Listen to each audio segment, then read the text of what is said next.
बहुत बहुत अभिनंदन, वेलकम। आपको शुभकामनाएं देना चाहता हूं। हिंदी कोर के बच्चों का आज एग्जाम था, अच्छा रहा होगा। 24 से आपके सभी एग्जाम्स एक के बाद एक शुरू होने वाले हैं इंग्लिश के साथ। पहला एग्जाम आपका इंग्लिश का है, जिसके लिए आपको बहुत बहुत बधाई और शुभकामनाएं। जैसा कि मैं आपको कहता रहा हूं कि एग्जामिनेशन एक उत्सव है, आनंद लीजिए, उमंग से भरे रहें, चिंता मुक्त रहें और खुलकर पढ़ें। सभी एग्जाम्स आपके अच्छे जाएंगे। मैं इकोनॉमिक्स के कुछ इंपॉर्टेंट क्वेश्चंस आपके साथ लेकर के आया हूं। कुछ एक वीडियोस मैं बना चुका हूं जो आपके साथ शेयर किए हैं मैंने। मैं फिर आपको कहता हूं, अभी मैं आपको कोई थॉरो टॉपिक्स नहीं पढ़ा रहा हूं। जहां मुझे ये लग रहा है कि कुछ क्वेश्चंस इकोनॉमिक्स के सब्जेक्ट के लिए बेहतर हैं, जरूरी हैं, जिनको जानना, उन पर मैं बात कर रहा हूं। डेली कोई 2 या 3 क्वेश्चंस मैं आपके साथ डिस्कस करना चाहता हूं, ताकि आप भी उसको अच्छे से समझें, लर्न कर लें। डिस्क्रिप्शन में मैं उनके आंसर्स आपको दे रहा हूं, आप उससे पढ़िए। साथ ही साथ आपकी दूसरी जो टॉपिक्स हैं, जो भी आपके पास नोट्स हैं, साल भर आपने जो भी पढ़ाई करी है, जैसे भी करी है, किताबों से करी है, कहीं और नोट्स आपने निकाले हैं, या आप कुछ और भी वीडियोस देख रहे हैं, तो आपको अगर कहीं किन्हीं प्रश्नों में समस्या आती है, क्वेश्चंस में प्रॉब्लम आती है, समझने में प्रॉब्लम आती है, उन्हें नोट डाउन कीजिए, मुझसे पूछते रहिए। हम न्यूमेरिकल पर भी सेशन करेंगे, लेकिन पहला काम यह है कि हम इस चीज़ को एश्योर कर लें, यानी इन बातों को पक्का कर लें कि हमारा पेपर जो है कम से कम 60% के ऊपर बेहतर हो जाए, अच्छे से हो जाए। उसी की कोशिश मैं कर रहा हूं। तो आपके साथ आज फिर मैं कुछ 3 क्वेश्चंस लेकर के आया हूं। आपको स्क्रीनशॉट मिलेगा तीनों क्वेश्चंस का, लेकिन ये जिस पर मैं काफी बात कर चुका हूं, उसी क्रम में ये आगे के क्वेश्चंस हैं जो आपको मैं बहुत जल्दी बता दूंगा, इसको समझा दूंगा मैं आपको, तो आसानी से ये लर्न भी हो जाएंगे। पहला क्वेश्चन अगर हम यहाँ पे ले रहे हैं, ये मैं आपको बता देना चाहता हूँ कि आज के जो क्वेश्चन है वो किस बारे में बात करेंगे, माफी चाहूंगा। एक इकोनॉमिक्स में एक मतलब एक अलग प्रकार की स्टडी है। देखिए, कोई भी सब्जेक्ट एक दिन में नहीं बनता है, उसको बनने में, उसको आगे बढ़ने में वक्त लगता है। तो इकोनॉमिक्स में भी बहुत सी चीजें हुई हैं, और जो चीजें हम आज पढ़ रहे हैं वो जब भी कोई नई थ्योरी आती है उसके साथ फिर कुछ क्रिटिसिज्म आता है, आलोचनाएं आती हैं, उसको एक्सेप्ट किया जाता है, रिजेक्ट किया जाता है, तब वो सिलेबस का हिस्सा बनता है। 12th economics mainly introductory part है। आपको कई चीजों का एक बस जानकारी सी देकर के हम आगे ले जा रहे हैं, तो बहुत डिटेल में हम नहीं जाते हैं। तो आज जो हम क्वेश्चंस करेंगे ना, वो पिछले वीडियो में जो मैंने आपको बात करी थी, एक्सटर्नलिटीज, वेलफेयर, जीडीपी से वेलफेयर कैसे जुड़ता है, उसको लेकर के है। तो वेलफेयर इकोनॉमिक्स एक स्ट्रीम है, जैसे आप मैक्रो इकोनॉमिक्स, माइक्रो इकोनॉमिक्स देखते हैं, तो ऐसे ही इकोनॉमिक्स की एक और स्ट्रीम है, एक और शाखा है, मतलब हिस्सा है। पूरी इकोनॉमिक्स जब हम पढ़ते हैं तो उसका एक हिस्सा है वेलफेयर इकोनॉमिक्स, जिसके लिए ये एक थ्योरी कही जाती है जिसे हम नाम देते हैं पेरिटो इफेक्ट, पेरिटो थ्योरी, या पेरिटो इफेक्ट आप कहें बेहतर है। वो ये कहता है कि भाई, अगर किसी समाज में अगर किसी एक व्यक्ति का फायदा हो रहा है, तो कहीं ना कहीं कोई दूसरा व्यक्ति उसी घटना को लेकर के ये अपने मन में रखता है कि उसको नुकसान है। जैसे उदाहरण के तौर पे सरकार टैक्स लगाती है, टैक्सेशन पॉलिसीज होती हैं सरकार की, सभी सरकारों की होती हैं। तो टैक्सेशन इसलिए है कि भाई जो पेमेंट कर सकते हैं, जो जिनकी कैपेबिलिटी है भुगतान करने की सरकार को, वो कर दें, टैक्सेशन दें। और पब्लिक का एक बड़ा हिस्सा जो उन टैक्स से बेनिफिट होता है, हालांकि सभी बेनिफिटेड होते हैं, क्योंकि सरकार जब सड़क बनाती है, डैम बनाती है, तो ऐसा तो है नहीं कि वो जो ड्रिंकिंग वाटर है या खेतों में जब पानी जाता है तो पानी पूछता होगा कि भैया तूने टैक्स दिया तो मैं तेरे यहाँ आऊं, और नहीं दिया तो मैं ना आऊं। या सड़क ये पूछती तो है नहीं कि उस पर चलने वाला कौन है, क्या वो टैक्स पेयर है या नहीं है। तो सबको फायदे तो मिलते हैं, तो फायदा सबको मिलता है। तो जिन लोगों ने टैक्स नहीं दिया या नहीं दे पाए या नहीं देने की कैटेगरी में थे, उनको भी बेनिफिट मिला, और जिन्होंने सबके लिए वो सुविधाएं जुटाई, सभी टैक्स पेयर्स, उन्होंने अपनी तरफ से अपनी मेहनत की कमाई सरकार को दी। तो देखिए यहाँ पे यही पेरेटो इफेक्ट है। जो टैक्स दे रहा है वो ये समझ रहा है कि ये मेरी एक लायबिलिटी सरकार ने बना दी है, मुझे चुकानी ही पड़ती है। अब वो उसको देने में राजी है नहीं है, ये सवाल यहाँ पर बैठता ही नहीं है, उसको तो देना है तो वो देता है। तो कई बार मन में आता है कि हमें टैक्स देना पड़ता है, एक मतलब क्योंकि हार्ड अर्न मनी है, आप उसे किसी के साथ शेयर कर रहे हैं जिसको आप जानते भी नहीं है तो वो थोड़ा सा मन में दुख होता है।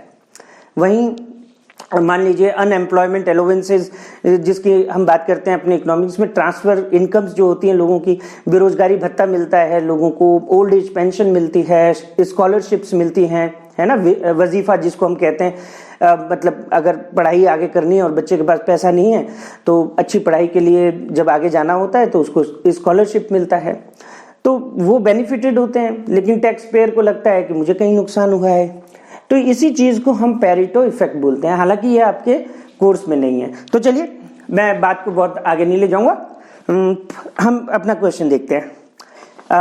Cell of petrol and diesel car is rising particularly in big cities. बड़े शहरों में हम देख रहे हैं कि पेट्रोल और कार जो है, डीजल कार जो है, उनका चलन बढ़ता जा रहा है। हालांकि अब इलेक्ट्रॉनिक कार्स भी आ रही हैं, तो वो आप इसको यहाँ पे जोड़ सकते हैं। Analyse its effect on gross domestic product, GDP पर इसका इफेक्ट हमें बताना है, एंड वेलफेयर, और साथ ही साथ वेलफेयर को बताना है। तो क्वेश्चन क्या इंडिकेट कर रहा है कि भैया जीडीपी पर क्या असर पड़ेगा, बताइए। अगर कार की डिमांड बढ़ रही है, चाहे वो पेट्रोल की है, डीजल की है या इलेक्ट्रॉनिक है, जो भी है, तो उसका जीडीपी पर क्या असर हो रहा है, पहला बात। दूसरा हिस्सा प्रश्न का यह है कि वेलफेयर पर क्या असर पड़ेगा, यानी कि सामाजिक सरोकार की अगर हम बात करें तो मतलब समाज को फायदा है कि नुकसान है, इस पर हमें देखना है।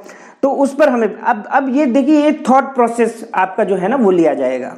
एग्जामिनर जब एग्जामिनर कॉपियां चेक करता है तो उसके पास एक मार्किंग स्कीम होती है, आंसर की होती है, जिसको बेस बना करके देखा जाता है कि हाँ बच्चे ने उसके रिलेवेंस में लिखा है या नहीं, आसपास लिखा है या नहीं, तो ये देखा जाता है। तो आप यहाँ पर अपने विचारों को प्रकट कर सकते हैं। ये बिल्कुल ओपन थॉट क्वेश्चन है कि आप क्या सोच रहे हैं इस समीकरण में, इस सिनेरियो में जो आपको प्रश्न के जरिए दिया गया है, तो आप उसको लिखें, ठीक है ना। ये ऐसे प्रश्न हैं जिनको हमें छोड़कर नहीं आना है। और मैं एक बात बता दूं, मैंने पहले भी कहा था, एक्सटर्नलिटीज आपके आ रहा है, ये एक्सटर्नलिटीज का ही हिस्सा है। ये क्वेश्चन आएंगे, जीडीपी और वेलफेयर के रिलेशन को आप अच्छे से समझ लें, ठीक है, बहुत बढ़िया जानकारी है ये। तो हम वापस अपने प्रश्न पे आते हैं कि कार बन रही हैं क्योंकि इनकी मांग हो रही है, बिक रही है, तो कारें बनेंगी, चाहे वो डीजल की हो, पेट्रोल की हो, तो ये जीडीपी का हिस्सा है। जीडीपी जो ये बताता है कि एक फाइनेंशियल ईयर में within the domestic territory क्या final goods and services produce हुए, उसकी मॉनेटरी वैल्यू हम ले लेते हैं। मॉनेटरी वैल्यू क्यों लेते हैं, ये एक छोटा सा बात मैं आपको बता देता हूं कि मान लीजिए हम मिल्क के प्रोडक्शन की बात करते हैं तो ये लीटर में है, ठीक है ना। हम बात करते हैं क्लोथ्स की तो ये मीटर में है, मीटर में नापा जाता है। मान लीजिए कुर्सियों का प्रोडक्शन होता है तो ये क्वांटिटी में आएंगे आपके, है ना, कि 1000, 2000, 1 लाख, 3 लाख, 10 लाख जो भी है, तो ये क्वांटिटी में आ रही। तो नापने की जो मेजरमेंट करने की जो यूनिट्स हैं वो अलग अलग हैं हर गुड्स की। तो ये तो पॉसिबल नहीं है कि हम कहें कि भाई जो है बैरल्स में जो मिल्क प्रोड्यूस हो रहा है या लीटर्स में जो हो रहा है हम उसको काउंट कर ले, या फिर क्लोथ्स जो है कि कितना मीटर कपड़ा बना है पूरे देश में हम उसको ले लें, पॉसिबल नहीं है क्योंकि अलग अलग यूनिट्स है। तो बेहतर तरीका क्या है कि भाई एक लीटर मिल्क जो है वो कितने का आता है, मान लीजिए 40 रुपए का है, 1000 किलोग्राम आपने प्रोड्यूस किया है, मैं एग्जांपल ले रहा हूँ, 1000 किलोग्राम तो बहुत छोटी सी मात्रा है, लाखों में करोड़ों में होता है ये। तो यहाँ पर आप इसको दोनों को मल्टीप्लाई कर देंगे, यानी कि प्राइस इनटू क्वांटिटी। तो जैसे कि आपके पास आ जाएगा यहाँ पर ये 40,000 का वैल्यू हम ले लेंगे। This is what we call monetary value, what we call monetary value, है ना। इसकी मोनेटरी वैल्यू हमने ले ली। तो मोनेटरी वैल्यू हमें लेनी होती है। तो जीडीपी कैसे कैलकुलेट करते हैं? जीडीपी हम ऐसे कैलकुलेट करते हैं कि जो भी goods and service, final goods जिसको कंज्यूमर यूज करेगा या प्रोड्यूसर यूज करेगा प्रोडक्शन पर्पस के लिए, है ना, तो उसमें क्या करना है कि हमें प्राइस इंटू क्वांटिटी कर लेनी है और इससे आपको जीडीपी मिल जाएगी। तो जो आंकड़े बताए जाते हैं विभिन्न देशों के कि उनकी जीडीपी ट्रिलियंस में है, बिलियंस में है, तो वो बस यही किया जाता है। उसके 3 मेथड है जो आप सीखते हैं, वो मैं बताऊंगा। Expenditure method, income method, value added method. नाम याद कीजिए बहुत बड़ी बात होती है। अगर हम फॉर्मूले के नाम भी याद करते हैं तो हम एक कदम आगे बढ़ जाते हैं, ठीक है। तो जब मैं न्यूमेरिकल्स बताऊंगा तो आपको फॉर्मूले भी याद कराऊंगा। नाम तो याद कीजिए, 3 मेथड हमें याद करने हैं, expenditure, income, value added method. तो हम फिर आ जाते हैं अपने जीडीपी पे। तो जीडीपी क्या है भाई, चीजों को समझिए, मजा आ जाएगा। ये ना डेफिनेशंस रटना, ठीक है, लिखनी तो हमें पड़ेगी ना एग्जाम में, वो तो हम याद कर लेंगे। जब हमें कॉन्सेप्ट याद हो जाएगा तो डेफिनेशन भी याद हो जाएगी, है ना। लैंग्वेज तो हमारे पास है ही है। तो जीडीपी क्या है भाई? प्रोडक्शन है ना, फाइनल गुड का प्रोडक्शन है ना। तो प्रोडक्शन जब हो रहा है ना, तो फैक्टर्स ऑफ प्रोडक्शन यानी कि जो उत्पादन के साधन होते हैं, उत्पादन जिनकी मदद से होता है, तो वो है लैंड, लेबर, कैपिटल, एंटरप्रेन्योर। तो इन लोगों को ये जो अपनी फैक्टर सर्विसेज इन्होंने दी है, इसके लिए इनको एक इनकम मिलती है। जैसे कि लैंड को रेंट मिल जाता है, लेबर को वेजेस मिल जाती हैं, सैलरी मिल जाती है, कुछ भी कह लीजिए। इसके लिए हम इंटरेस्ट बोलते हैं कि इसको इंटरेस्ट मिल गया, एंटरप्रेन्योरशिप को प्रॉफिट मिल गया। तो मतलब मैं क्या समझाना चाह रहा हूं कि प्रोडक्शन जो है वो अल्टीमेटली, है ना, अल्टीमेटली अंततः वो आय के सृजन का स्रोत है, आय को बनाने का, इनकम को जनरेट करने का। तो प्रोडक्शन होगा तो जाहिर सी बात है फैक्टर इनकम जनरेट होगी। तो इनकम कैसे आएगी? प्रोडक्शन से। तो कारें बनेंगी, कारें बिक रही हैं, प्रोडक्शन हो रहा है, अच्छी बात है, नौकरियां आएंगी, लोगों के पास इनकम आएगी, तो it's has a good effect. Yes, the production of car, whether it is petrol car or the diesel car, will generate more employment, more income, as there is an increase in the production of the goods and services. But now we go to the second part. What about welfare? Welfare का क्या होगा? क्यों electronic कारें आ रही हैं? क्योंकि ये चिंता व्यक्त कर रही हैं कि फॉसिल फ्यूल्स हैं, पेट्रोल, डीजल, आज अगर विश्व युद्ध कहीं होने की संभावनाएं पैदा करता है तो कहीं ना कहीं वो एक डर हमें इस बात से आता है कि हम फॉसिल फ्यूल्स कहां से लाएंगे, हमारे देश में खत्म हो जाएगा, या जिस किसी भी देश से वो निकाला जा रहा है तो वहां पर ये डिप्लेट होता जा रहा है, कम होता जा रहा है। तो इसके बनने की जो मतलब इसको रीजनरेट होने के लिए जितना वक्त चाहिए, जितना समय चाहिए, उतना समय उसको मिल नहीं पा रहा है, क्योंकि जनसंख्या बढ़ने की वजह से, मांग बढ़ने की वजह से, डिमांड बढ़ने की वजह से जो हम उसकी डिमांड कर रहे हैं इन फॉसिल फ्यूल्स की, उसका जो कंजम्पशन कर रहे हैं वो बहुत तेजी से ज्यादा होता जा रहा है, और उसका जो जनरेशन होता है भौगोलिक कारणों से, ज्योग्राफिकल कॉजेस से, है ना, वो स्पीड कम है। तो प्रोडक्ट आप इसको यूं समझिए कि आप बाल्टी में पानी, आप किसी टूटी से पानी चला रहे हैं, उस बाल्टी में पानी भर रहा है, ठीक है ना, लेकिन जब आप उस पानी को निकाल रहे हैं तो भरने की गति से निकालने की गति बहुत ज्यादा है। तो होगा क्या? होगा क्या? समझ में आ रहा है कि भाई ये एक दिन खत्म हो जाएंगे। तो अगर कार का प्रोडक्शन बढ़ेगा तो पेट्रोल डीजल का कंजम्पशन भी बढ़ेगा तो ये डिप्लेट तेजी से होंगे। तो आने वाली जनसंख्या को, भविष्य को शायद केवल इतिहास के पन्नों में ये दिखे कि हाँ, ऐसे फॉसिल फ्यूल्स भी हमारे पूर्वजों ने इस्तेमाल किए। मैं बात कर रहा हूं सस्टेनेबल डेवलपमेंट की।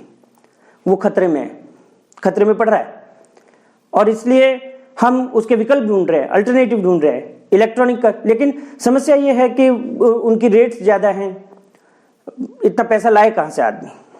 इनकम डिस्ट्रीब्यूशन भी अनइक्वल है, विभाजित है, बराबर नहीं है, तो समस्या खड़ी करता है। फिर एनवायरमेंट का भी सोचना पड़ेगा। एक्सटर्नलिटीज, बैड नेगेटिव एक्सटर्नलिटीज आ रही है। समबडी हैज टू पे। मैंने कार खरीदी, मैंने कार चलाई, कार बनाने वाले ने बेची, हम दोनों के बीच में एक इकोनॉमिकल ट्रांजैक्शन हुआ, मुझे बहुत अच्छा लगा, मैं कार चलाता हूँ, पूरे शहर में यहाँ से वहाँ घूमता हूँ, फिरता हूँ, आनंद करता हूँ, मेरा परिवार खुश है।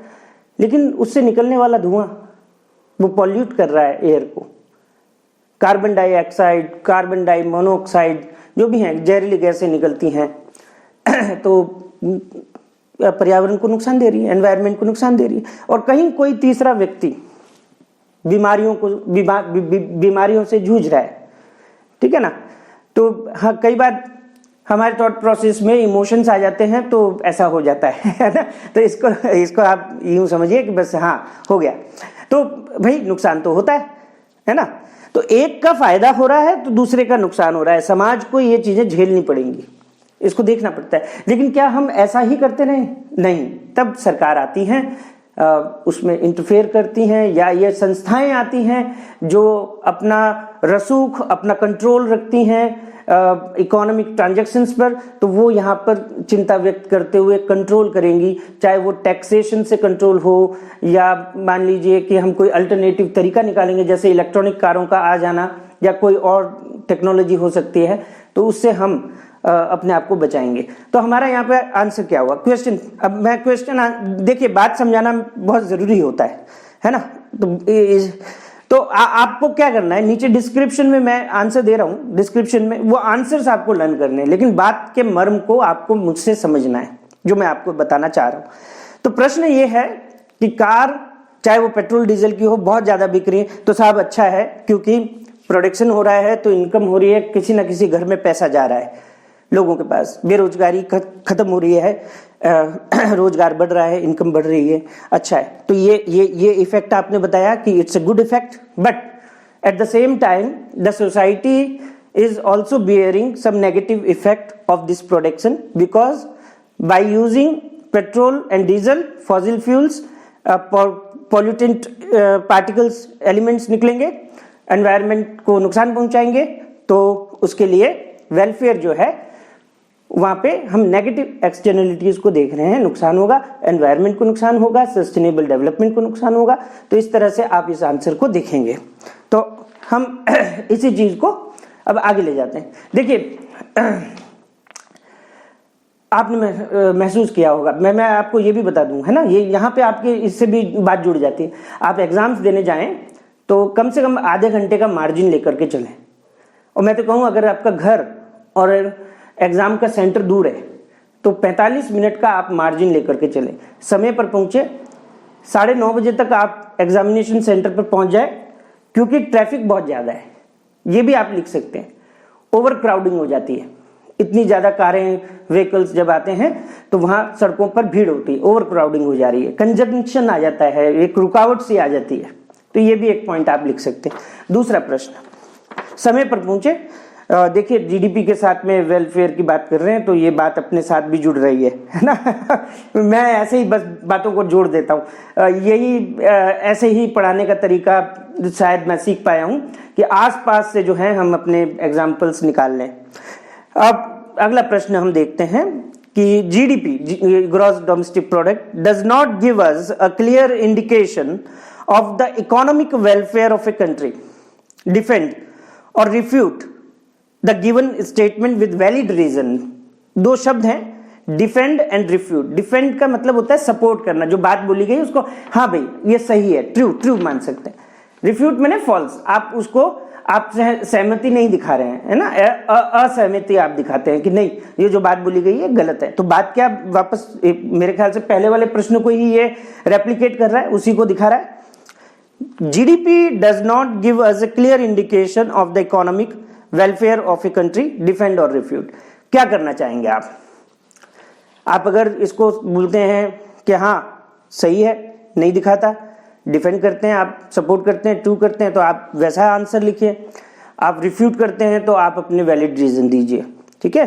तो जनरली अगर मैं इसको जीडीपी और वेलफेयर से जोड़ दूं तो बिल्कुल सही बात है कि एक क्लियर इंडिकेशन जो है वेलफेयर का नहीं मिलेगा, क्योंकि पॉल्यूशन से किसको क्या नुकसान हुआ इसकी मॉनेटरी वैल्यू निकालना बहुत मुश्किल है, next to impossible.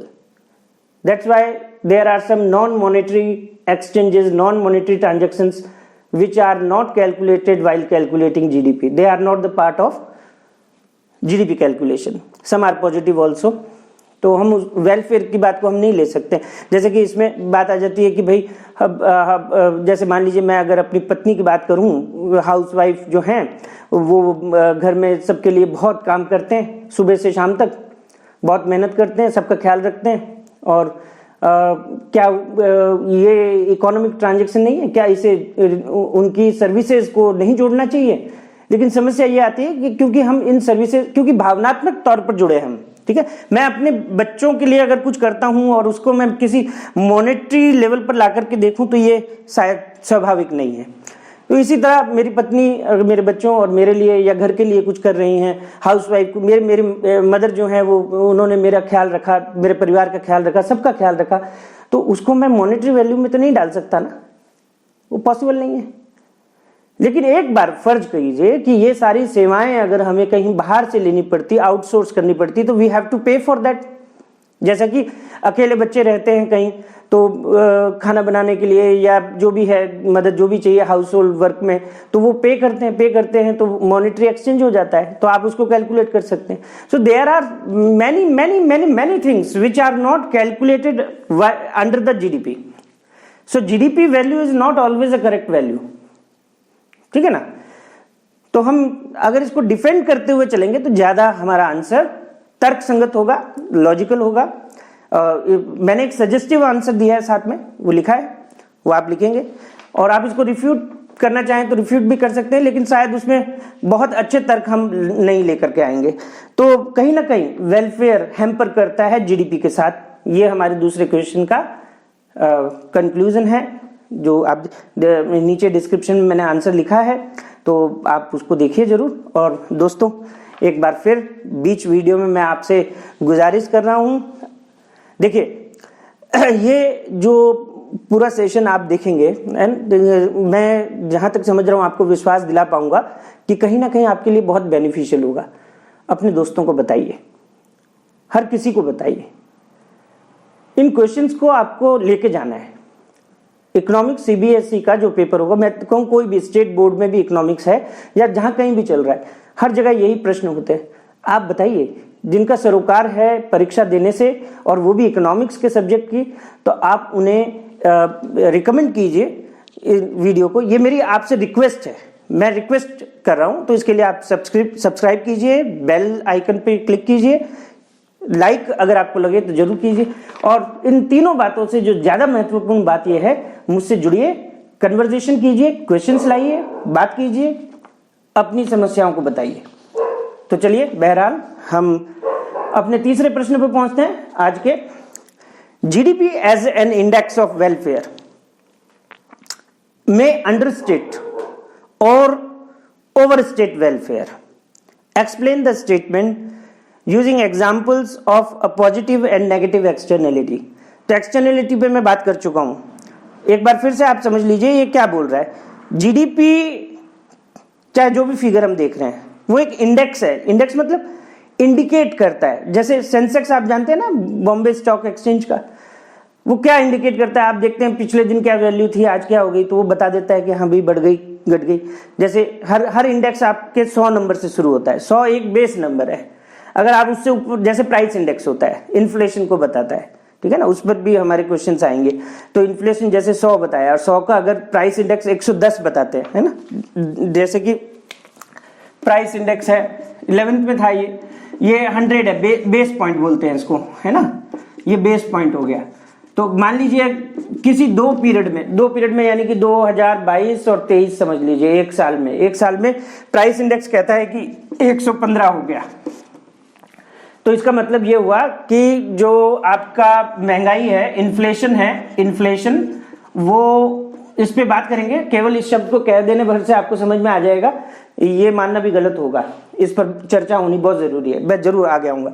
तो 15% महंगाई बढ़ गई, यानी 100 रुपए की चीज 115 की हो गई, आप इसे यूं समझ लीजिए। तो इंडेक्सेस क्या बताते हैं?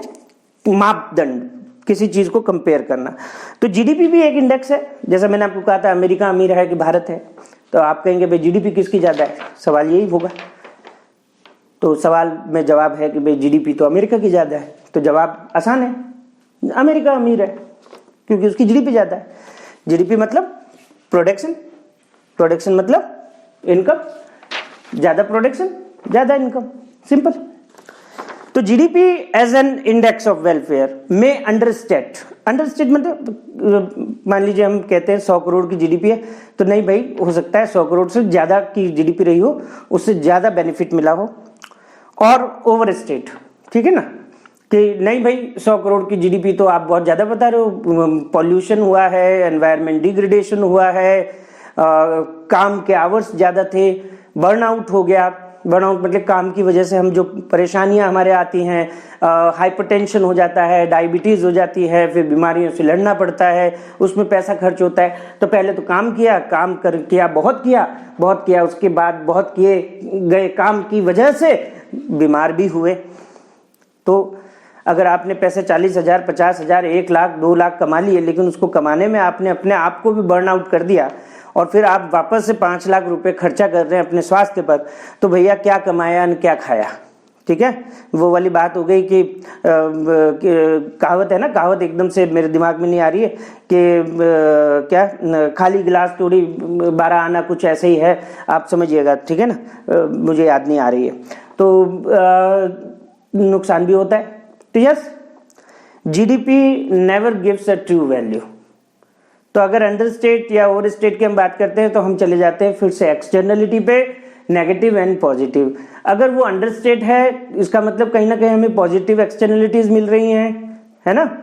तो बिल्कुल जैसा मैंने आपको बताया था कि कंस्ट्रक्शंस होते हैं, इंफ्रास्ट्रक्चर डेवलपमेंट्स होते हैं, डैम्स बनेंगे तो कुछ किसानों को आसपास नुकसान होता है, लेकिन इंडस्ट्रीज को, हाउस होल्ड्स को या दूसरी इंडस्ट्रीज को जहां पानी की जरूरत है उनको पानी मिलता है, तो उनको फायदा भी होता है।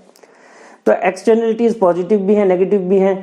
कोई आप ट्रेन में जा रहे हैं, बस में जा रहे हैं, कोई बंदे हैं, आप रोज ट्रेवल करते हैं और आपके साथ ऐसे लोगों का मिलना होता है जो कि स्वाभाविक है, क्योंकि ठीक है, तो वो ज्यादा सिगरेट पी रहे हैं, बीड़ी पी रहे हैं, उनका धुआं आप ले रहे हैं, पैसिव स्मोकर बन गए। आपने डायरेक्टली तो नहीं किया, है ना, सिगरेट बनाने वाले ने सिगरेट पीने वालों को सिगरेट बेची, लेकिन आपने तो सिगरेट हाथ भी नहीं लगाई थी कभी, लेकिन फिर भी आप उसका धुआं पी रहे हैं, तो वो नेगेटिव एक्सटर्नलिटी है। तो there are negative externality, there are positive externalities, दोनों को आपको डिफाइन करना है इस क्वेश्चन में। और आपको ये करना है, GDP can be overstate, GDP can be under estimate. How we will decide? It is determined on the basis of the values of the externalities. Externalities if they are the positive effect है, इसका मतलब GDP is under estimate, जो भी value है, क्योंकि उसके फायदे हमें ज्यादा मिले। लेकिन अगर नेगेटिव एक्सटर्नलिटीज उस प्रोडक्शन से, उस जीडीपी से आपका मतलब कि ज्यादा हो रहा है, नेगेटिव, आपके दूसरे खर्चे बढ़ने लग गए हैं, स्वास्थ्य से संबंधित, एनवायरमेंट से संबंधित, पॉल्यूशन से संबंधित, भविष्य के जनसंख्या को लेकर सस्टेनेबिलिटी पर जो चिंता मैं बता रहा हूं, वो अगर चिंताएं बढ़ जाती हैं तो वो जीडीपी की वैल्यू जो है वो कमी है, बहुत कहीं ज्यादा जाके आपको नुकसान हो रहा है, ठीक है ना। तो ये क्वेश्चन आपको इस तरीके से इसको देना है कि GDP as an index of welfare में अंडरस्टेट और overstate welfare, explain the statement, using examples of positive and negative externality. So externalities